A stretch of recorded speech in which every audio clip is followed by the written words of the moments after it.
Pelo sinal da Santa Cruz, livra-nos Deus, nosso Senhor, dos nossos inimigos. Em nome do Pai, do Filho e do Espírito Santo. Amém. Bom dia, amado. Bom dia, amada. Hoje, sábado, dia 13 de novembro. Eu quero hoje fazer um programa diferente com você. Quero lhe ajudar a amadurecer na fé e no conhecimento das Sagradas Escrituras. Porque eu vejo muitas pessoas lendo alguns textos bíblicos, né? Pegando alguns versículos soltos, sem pegar o contexto do texto, e aí vira uma bagunça na interpretação e fica confuso, sem saber como passar a mensagem bíblica. Então, quando a gente tem uma catequese, uma formação bíblica bem explicada, a gente tem segurança naquilo que estamos passando, não é verdade? Eu vou aqui dar uma simples catequese em 2 textos, né? Um pouco embaraçado para quem não tem a prática da Bíblia, mas vou tentar ajudar você a interpretar um texto que muitas vezes dá nó, né, na nossa leitura. Amém? Vamos começar por Êxodo, capítulo 20, no finalzinho do versículo 5. Depois vamos para Ezequiel. Mas de início, vamos começar com Êxodo, capítulo 20, versículo 5, no finalzinho do versículo 5. Castigo a culpa dos pais nos filhos, até a 3ª e 4ª geração dos que me odeiam. De início, eu quero aqui já refrescar sua memória para essa palavra. Quando você foca, né, os seus olhos nessa palavra, mas não vê o contexto dela, você toma até um susto, não é assim? O que é o contexto? O início do texto, né? Em que tempo essa palavra foi falada, com quem ele se referia e o que ele quis dizer. Entende? Vamos à catequese? Presta atenção. Aqui em Êxodo 20, no versículo 5, é onde Deus começa a fazer aliança com o povo. Naquela época, onde o povo estava sendo escravizado pelo Egito. E Deus manda, né, Moisés escrever os 10 mandamentos na tábua. Lembra disso? Então, um dos mandamentos, foi o segundo mandamento escrito, foi não substituir Deus por nada, nem por ninguém. No caso, os ídolos, que eles faziam muito lá no Egito. E aí Deus fez uma aliança com o povo, falando assim, que não fizesse nada acima do céu, abaixo do céu, que substituísse Deus, porque isso seria um pecado.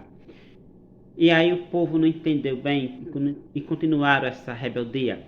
E aí Deus falou assim, olha, se vocês continuarem temando, eu vou castigar a culpa de vocês também nos seus filhos. Ou seja, a falta, né, de modelo de um pai, a falta de um modelo de uma mãe, os filhos podem, né, continuar nessa linhagem. Não quer dizer, trazendo hoje, que Deus vai castigar, por exemplo, a minha falha, né, no meu filho. O meu filho é inocente nesse sentido, né? Meu filho não tem culpa dos meus erros, né? Porque lá em Ezequiel, no capítulo 18, no versículo 10, está escrito: quem erra é que deve pagar pelo seu erro, correto? Mas aqui, em Êxodo, ele vem falar o quê? Se eu continuar, por exemplo, na linhagem errada de alguma pessoa da minha família, por exemplo, do meu pai, se caso tivesse feito algo errado, se eu continuasse no erro que meu pai vinha praticando, eu ia ser bem castigado, vamos dizer assim. Deu para entender?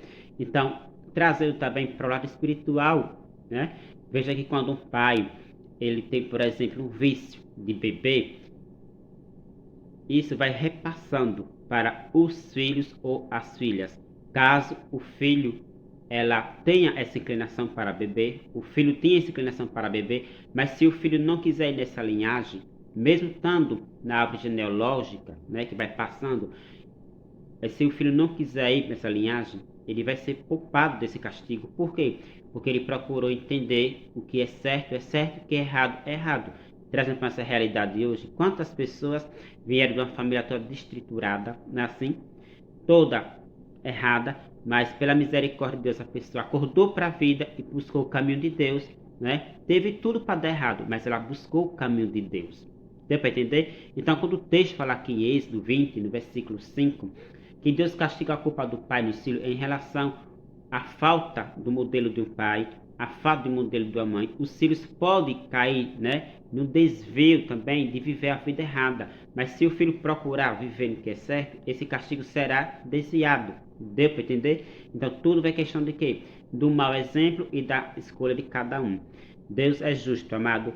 Deus é justo, amada. Deus jamais vai castigar um filho pelo erro do pai. Claro que também isso afeta o lado espiritual, mas isso não quer dizer que você hoje deve ficar agora preocupado ou sofrendo. Ah, eu estou assim por culpa do meu pai, por culpa de minha mãe, certo? Seu pai errou lá atrás, ou sua mãe errou lá atrás, por exemplo, seu avô, aí você procura viver o certo, entende? Você procura fazer o certo. Não é porque meu pai tinha um determinado vício, ou nossos pais, nosso avô buscou Deus, por exemplo, em um lugar errado, que nós agora vamos continuar fazendo o erro. Não.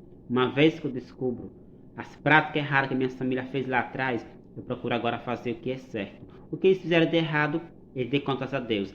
E eu vou rezar por eles e procurar fazer o que é certo. Deu para entender? Espero que essa simples catequese tenha abrido sua mente, né, para quando ler esse texto aqui, quando você correr lá para Ezequiel, por exemplo, no capítulo 18, no versículo 10, vai dizer que o filho que errar é que vai dar conta do seu erro, e não o pai pelo seu filho, nem vice-versa. Já que em Êxodo 20, no versículo 5, no finalzinho, no verso 5, o texto diz que Deus castiga a culpa dos pais dos filhos. Repito, é nesse sentido. A falta de referência numa família pode levar o filho a ter danos por causa da falta de um modelo de um pai, de um modelo de uma mãe. Porém, se o filho acordar para a vida e não querer seguir esse mau exemplo, ele pode se salvar desse castigo, ou desse mau exemplo. Então não sofra, amado, não sofra, amada. Infelizmente, tem muitos filhos, tem muitas filhas, que mesmo sabendo que o pai veio de uma linhagem errada, ainda continuou seguindo o mesmo erro do pai. Não é assim? Outros, mesmo sabendo que o pai faz coisa errada, que já veio de avô, que vai passando, decidiu viver uma vida em Deus. Amém? Então, querido irmão e irmã, por isso que é muito útil procurar a igreja, procurar conhecer os dogmas da nossa igreja, né? Ter formação bíblica, para não ficar alienados como uns por aí, pensando que a Bíblia fala uma coisa de um lado e outra parte fala coisa do outro lado, faz aquela confusão toda, é como se estivesse falando que Deus está falando e voltando atrás do que falou. Não é por aí, é questão de interpretação, certo? Outra coisa interessante que eu quero colocar aqui é que a parte espiritual, ela é tão real quanto a parte carnal. Veja só, quando você vai para um médico, o médico pergunta: na sua família tem alguma pessoa que pertence? Pergunta ou não pergunta? Claro, por que pergunta? Porque passa, vai passando. Da mesma forma, amado, é o lado espiritual. Se você vem de uma família, por exemplo, de um pai que é viciado, repito, que eu falei no início, que teve um vício, ou que buscou Deus em lugar errado, você vai ter inclinação para isso. Não é que você vai ser amaldiçoado por causa disso. Deu para entender? Você vai ter inclinação para isso. Só que você, buscando Deus, esse mal cai por terra. Deu para entender? Então a árvore genealógica, ela pode ser resolvida na medida que você busca viver uma vida em Deus. Agora, se você alimentar o erro do seu pai que você aprendeu lá atrás, ou da sua mãe, isso vai se repercutir no seu filho, no seu neto, no seu bisneto. Temos aqui o texto bíblico, até a terceira e quarta geração. Mas se decidir de hoje, você decidir não querer isso para a sua vida, nada vai alcançar a sua vida, nada vai alcançar a sua casa, porque quem busca Deus está protegido de todos os males. Deus abençoe, tenha um bom final de semana, feliz sábado. Deixe embaixo aí seu comentário, como foi o programa hoje para você, beleza? Fique na paz de Deus, amado, fique na paz de Deus, amado, e até amanhã, se Deus permitir, com mais um programa Palavra do Dia. Tchau, querido. Tchau, querida.